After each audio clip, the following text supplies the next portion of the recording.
heure, en direct, vous assisterez au match retour entre Cologne et Nottingham, un match que j'aurai le plaisir de vous commenter en compagnie de Jean Rénal. Alors, pour parfaire le tout, nous avons décidé de vous faire connaître mieux ces deux équipes, d'aller en profondeur. Et Georges Dominique a pris son bâton de pèlerin, un caméraman aussi, un preneur de son, c'est indispensable en télévision. Il est allé d'abord à Nottingham, ensuite à Cologne, ce qui nous permet d'avoir des portraits très fouillés de ces deux grands clubs européens, dont l'un sera finaliste de la Coupe d'Europe. Ça devrait venir. À Nottingham Forest, la température monte, l'atmosphère est au rouge vif, mais sur le terrain comme à la ville, les gentlemen de Forest se doivent d'être smart. Ces jeunes gens bien élevés ont fait trembler le football d'outre-Manche. Ils ont raflé au printemps dernier le titre suprême avec la Coupe de la Ligue en supplément. Shocking pour une équipe directement issue de la deuxième division. Du coup, les gars de Forest ont eu le droit au menu européen et tour à tour, ils ont parfaitement dévoré et digéré les trois plats qui leur étaient proposés. D'abord le géant voisin de Liverpool, ensuite les Grecs de l'AEK Athènes, puis ici les sauterelles suisses plus connues sous l'appellation de Grasshopper Zurich. Le tout sans avoir concédé la moindre défaite. Du coup, la Côte d'Amour de Forest n'a fait que progresser. C'est une équipe qui aime attaquer tout le temps et c'est une équipe très fair play. C'est pour ça que Forest est aimé. Du même coup, le ballon rond a rendu Nottingham moins discrète. Petites industries, textiles, cigarettes, vélos, un centre qui ne manque pas de cachet et où le style victorien cohabite avec les constructions actuelles.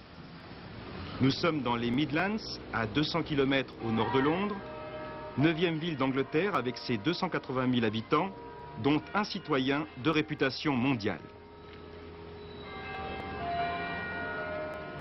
En dehors de ces champions footballeurs, Nottingham a son héros de légende, c'est le célèbre Robin Hood, Robin des Bois, qui accomplit la plupart de ses exploits dans la forêt toute proche de Sherwood.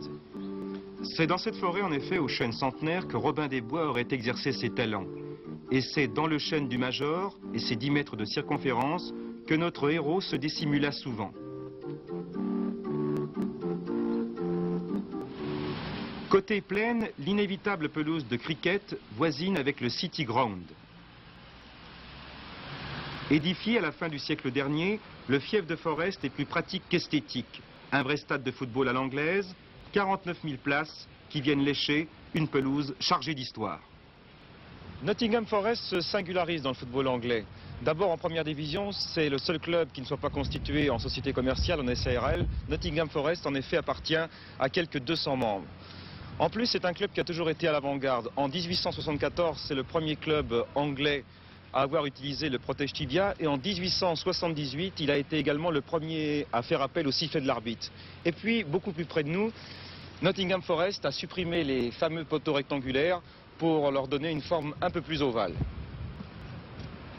Sous les couleurs de Forest évoluent 5 Écossais et un Irlandais. Il y a aussi l'arrière Vic Anderson, le premier joueur de couleur à avoir porté le maillot de la sélection nationale anglaise. Et puis et surtout, il y a Brian Clough, le patron technique. Les Anglais affirment qu'il est le meilleur entraîneur du monde.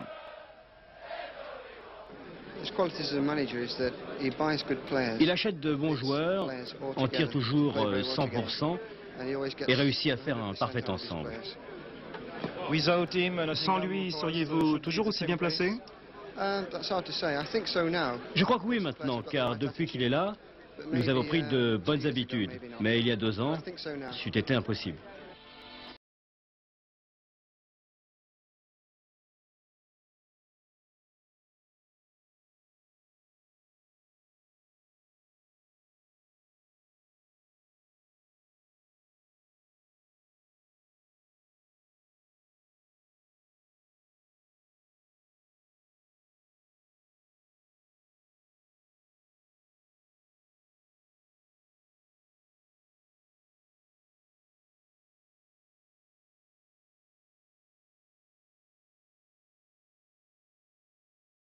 En moyenne au match du City Ground. L'effectif, riche de 27 professionnels, s'est étoffé tout récemment avec l'arrivée de Trevor Francis, acquis à prix d'or. Mais le milliardaire n'est pas qualifié encore pour la Coupe d'Europe. Premier l'an passé avec 7 points d'avance sur Liverpool, Nottingham est actuellement 3e avec 8 points de retard sur ce même Liverpool, sans compter une élimination en Cup. Ce recul a son explication. Nottingham Forest a pris une force vive l'année dernière. Il a monté en flèche comme ça, mais maintenant, cette année, avec les compétitions européennes à jouer aussi, il n'y a pas autant de réserves, de joueurs de réserve à Nottingham comme à Liverpool. Ce n'est pas un club avec les ressources comme Liverpool, c'est pour ça. Les Rouges avec McGovern, Shilton, Barrett, Lloyd, Birtles et Needham, Gemmill, Robertson, Boyer, Woodcock et O'Neill étaient condamnés à gagner. Demi-finale allée de la Coupe d'Europe des champions, Nottingham Forest, champion d'Angleterre, en rouge, contre le FC Cologne, champion d'Allemagne, en blanc. Un match hors du commun, comme on n'en voit que quelques fois dans sa vie.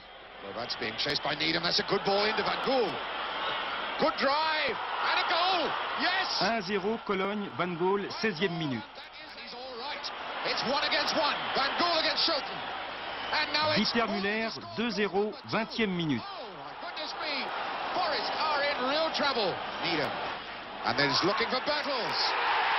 Tête de Birtles, 2-1 à la mi-temps.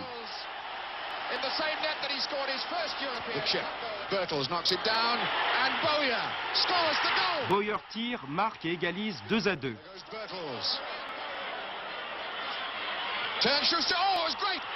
Tête de Robertson, Forest prend l'avantage 3-2. Okudera vient de faire son entrée, touche sa première balle, 3 partout. Shilton déçu, mais son coach pas abattu. On nous appelle manager, pas coach. Un match fantastique, manager, mais une mauvaise surprise pour vous. Encaisser 3 buts chez nous, c'est une grosse surprise. Nous regrettons de les avoir concédés. Maintenant, il faut gagner à Cologne. C'est tout à fait possible, ça s'est déjà vu.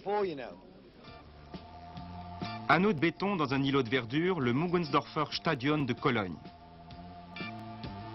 Mercredi soir, ces 60 000 places seront prises d'assaut pour un match retour qui s'annonce prometteur pour les joueurs locaux. À moins que Nottingham ne livre son match de l'année, un peu comme les Allemands l'ont réussi en Angleterre. Ça a été le meilleur match que nous avons fourni cette saison. 1-0 pour Nottingham, il faudra être optimiste. Bonne équipe, les gars de Nottingham. Nous devons tout de même être vigilants, mais je crois que nous avons bien préparé le terrain. Henny Weisweiler, l'entraîneur, une forte personnalité, à 60 ans, une carrière qui s'achève, mais qu'il a solidement menée de Cologne à Mönchengladbach, en passant par Barcelone, puis le retour au Bercail, dont il est natif. Avec ses troupes, il a réussi le doublé l'an passé, coupe et championnat. Parmi eux, Herbert Zimmermann, 25 ans, surnommé Zimbo, un défenseur adroit et très élégant, 6 sélections avec la RFA. Bernhard Kuhlmann, 30 ans, 22 fois international, joue tantôt milieu de terrain, tantôt libéraux, à Cologne depuis 10 ans. Heinz Flohe, 31 ans, milieu de terrain et meneur de jeu à Cologne comme dans l'équipe d'Allemagne. Souvent blessé depuis le mondial, il n'a pas joué à Nottingham, mais espère faire sa rentrée mercredi.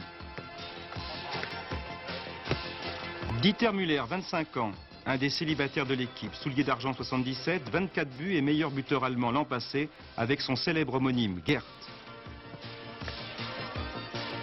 Le Belge Roger Van Gaal, 29 ans, l'ancien joueur de Bruges est un ailier solide, appliqué, particulièrement à l'aise dans le football de combat. Au plan technique, dans quel domaine Cologne peut encore s'améliorer? Maintenant, c'est en arrière, demain c'est au milieu, c'est le football. Hein. Yasuhiko Okudera, 27 ans, le premier asiatique à évoluer sur le continent européen. En tournée avec la sélection japonaise, il a tant séduit les Allemands que Cologne l'a enrôlé dans ses rangs. Au début, ça a été difficile. Au début, oui, les 3 premiers mois surtout. Le football, mais aussi la langue. Aujourd'hui, vous êtes encore une attraction en Allemagne? Je ne crois plus.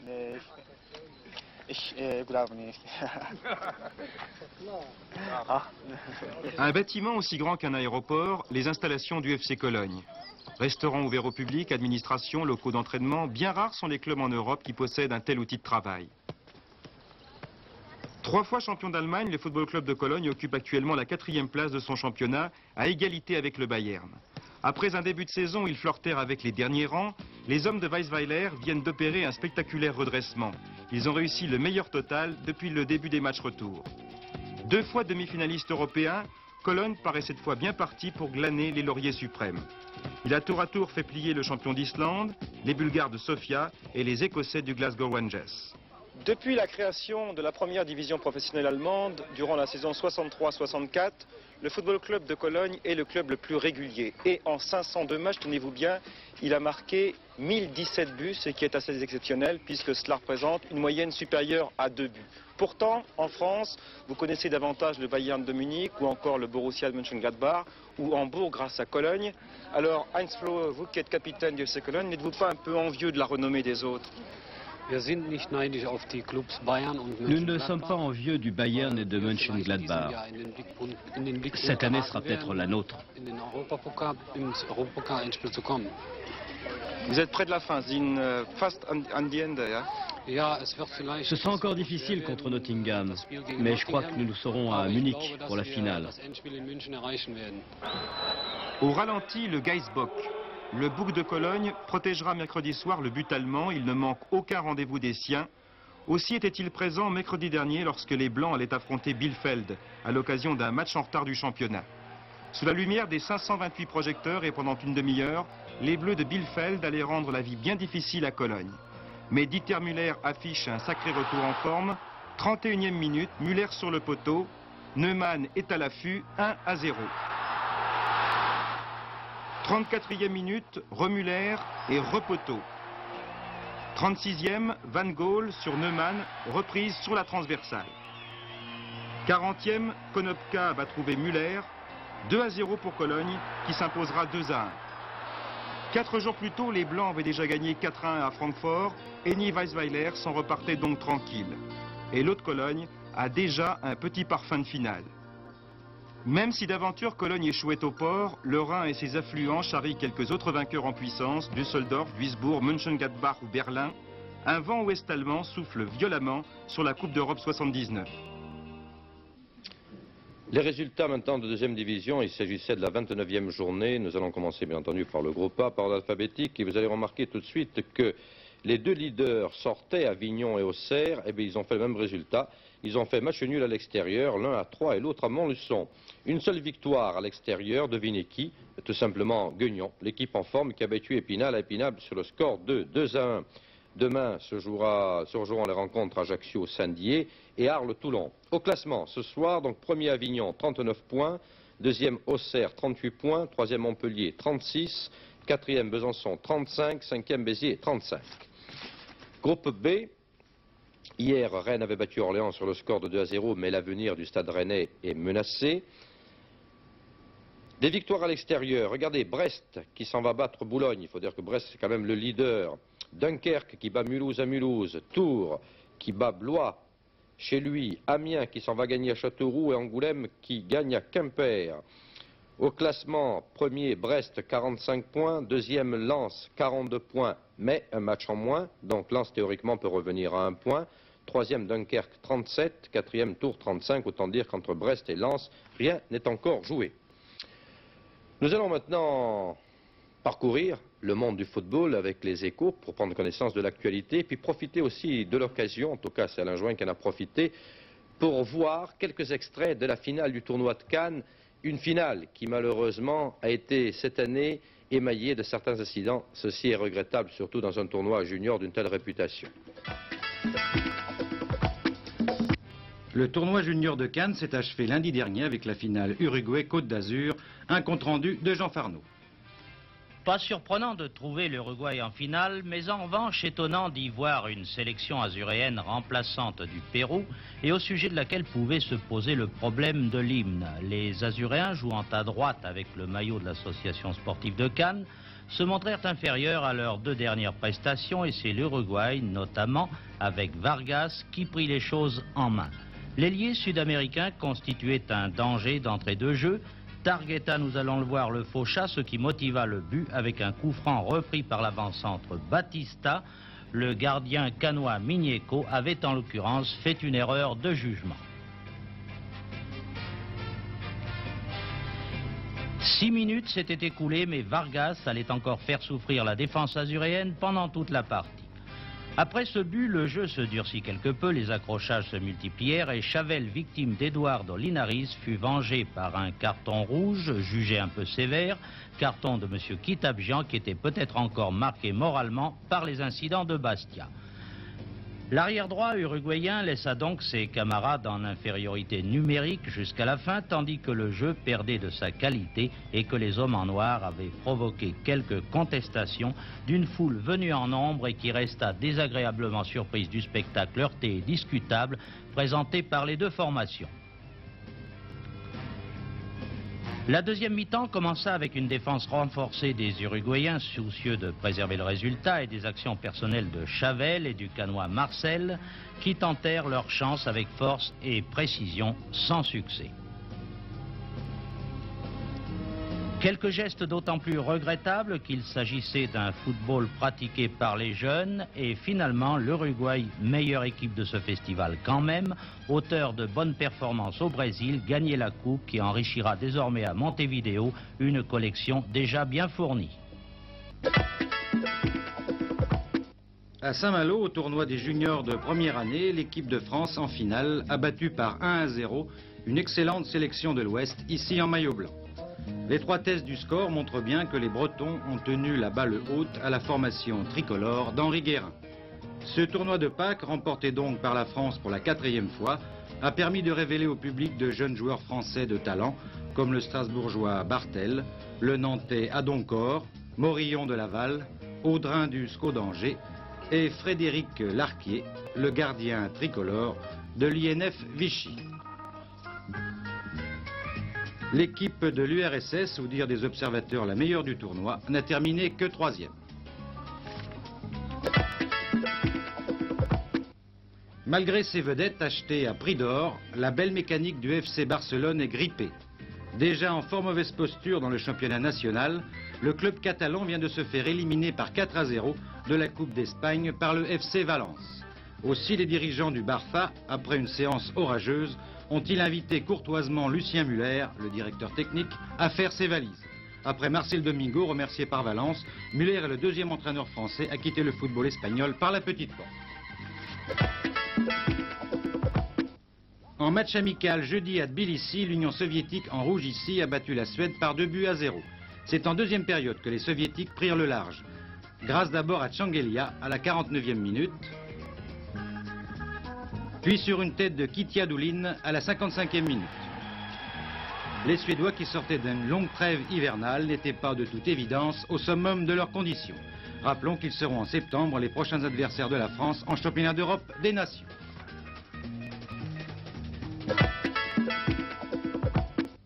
Marcel Vasmer, le capitaine de SA Épinal, est décédé vendredi matin à l'âge de 30 ans d'une rupture d'anévrisme cérébral à l'hôpital de Colmar.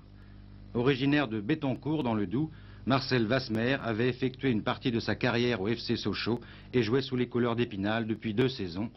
Téléfoot 1 s'associe à la douleur de sa famille et de ses camarades.